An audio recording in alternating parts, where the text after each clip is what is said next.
Pode falar. Gente, eu sei que esse assunto é polêmico, tá? Mas acreditem, é melhor que os filhos não tenham contato com determinada realidade, com determinadas atitudes de quem saiu de casa está fazendo. Conviver com certas coisas com quem saiu de casa vai trazer muito mais prejuízo do que não conviver no momento. Então, muitas vezes, é melhor que esse pai que saiu de casa, que está num outro relacionamento, que o outro relacionamento tem um filho, 2 filhos, 3 filhos, que tem lá um monte de coisa envolvido, é melhor que essa criança não participe disso, que ela não veja, que ela não conviva com algumas coisas. O prejuízo para o futuro desse jovem, desse adolescente, desse adulto é menor. Eu sei que não é tão fácil entender isso, né? Eu não sei se o Ivan já fez algum vídeo explicando isso detalhadamente. Tudo isso é científico, tá, gente? Não é da nossa cabeça. Tudo isso é científico, as evidências estão aí, dos adultos que nós temos nos tornado a partir dessas experiências aí numa segunda casa, num segundo casamento, onde tem outros filhos. Então, resumindo, muitas vezes é melhor a ausência total do que a convivência com certas coisas. Então, só reformulando a frase da Ana, quem tem um marido que está fora de casa e ainda tem contato com os filhos, não agradeça. É melhor o meu que nem tem contato, seria essa. Porque, só para completar a questão da Ana, que a Alessandra falou, Ana, a gente atende bastante pessoas com essa questão de restauração de casamento. E a maioria delas, o problema é justamente esse. A relação do filho com o pai, com a OM que está com o pai, e o que o pai quer fazer, aonde o pai quer levar esses filhos. A maior parte do problema numa restauração pessoal tem sido essa. O que eles veem, o que eles sentem. E as crianças não querem ir. Não querem ir. Ou quando vão, também é muito ruim. Exatamente. E aí talvez não seja ruim no momento, mas para o futuro é muito ruim.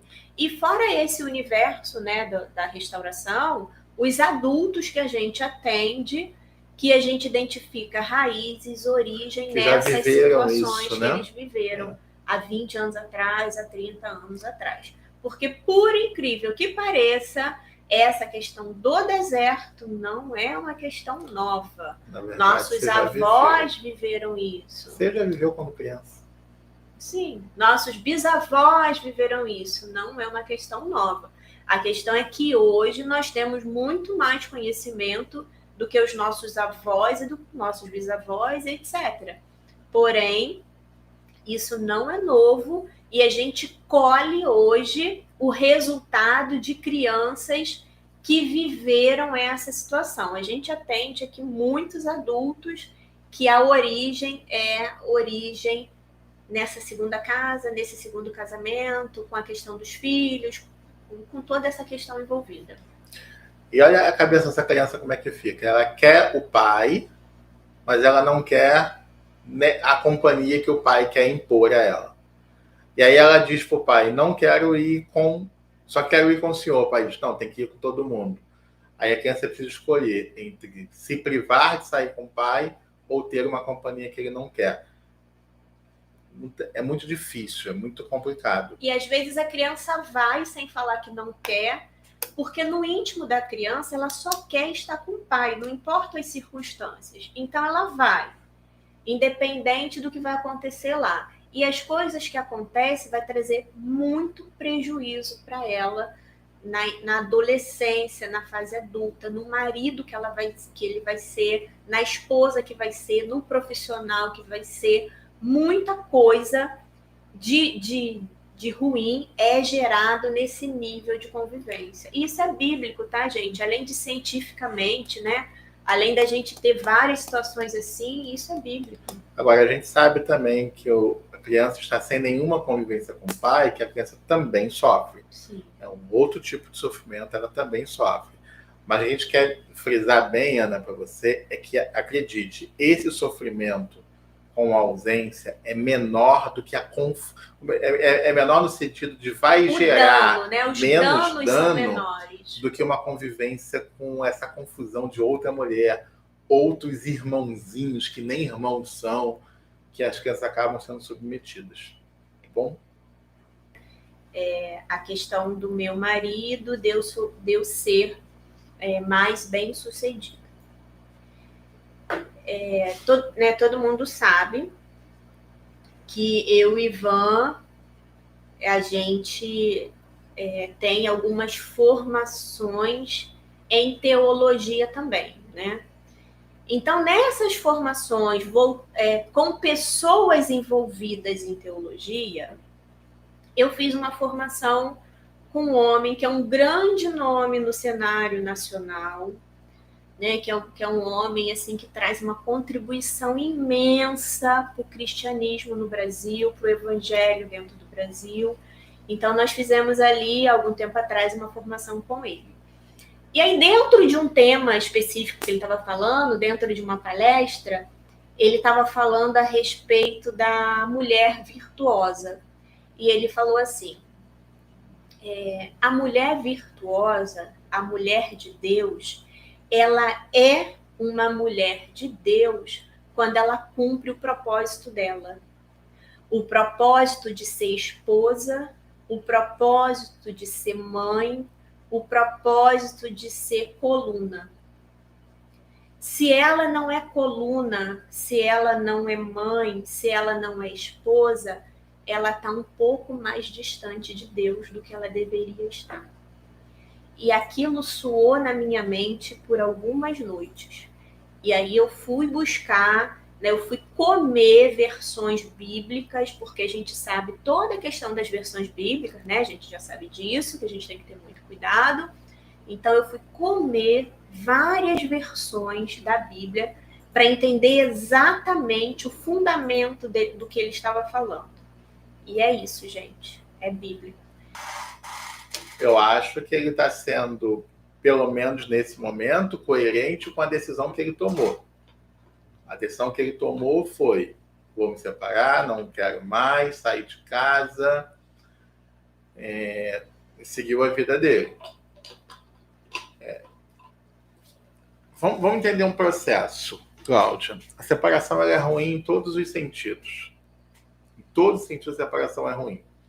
Mas uma postura dessa, na minha opinião, ela é melhor do que a postura do cara que sai, vem e tenta intimidade com a mulher e continua com a OM e fica tentando criar uma situação onde ele vai ficar com as 2 ou com 3 mulheres ao mesmo tempo e te transformar numa amante. Esse caso é um caso de muita promiscuidade e muito mais difícil de um arrependimento profundo e genuíno para se restaurar um casamento. Não é que seja impossível, mas é um caso, um caminho percorrido mais difícil. Quando o homem ele tem uma postura de respeito, respeita a mulher, me separei, vou seguir. No momento em que ele se arrepende, ele vai ter a mesma postura digna de se arrepender e de procurar essa mulher para restaurar um casamento. E não ficar brincando de amante, brincando de casinha ou coisas parecidas. Ele está demonstrando. É uma personalidade que esse homem parece ter quando ele te trata desse jeito. É porque dói ser tratado assim. Alguma coisa tem coerência, né? Tem coerência. Dentro de tantas incoerências. Isso. É porque você, como mulher, claro que dói, né? Vem meu marido e não me dá atenção, não me olha nos olhos. Emocionalmente é dolorido. Mas se a gente analisar só os fatos, é uma postura correta dele. Afinal de contas, vocês estão separados. Concorda? Sim, é coerente. Então, vocês já sabem que ele está desempregado. Aí a minha pergunta é, ele está desempregado. Então ele não paga, não é porque não quer. Porque não tem. Se ele tivesse desempregado morando dentro de casa, sendo seu marido estando em casa, como é que você resolveria essa situação? Vocês não resolveriam juntos? E você não daria um jeito, uma outra solução? Ou você olharia para o seu marido dentro de casa desempregado, dizendo que ele tem que se virar e pagar a escola das crianças, por exemplo? O que eu quero trazer com isso, eu quero que você reflita qual é a situação. Estou dizendo que é fácil.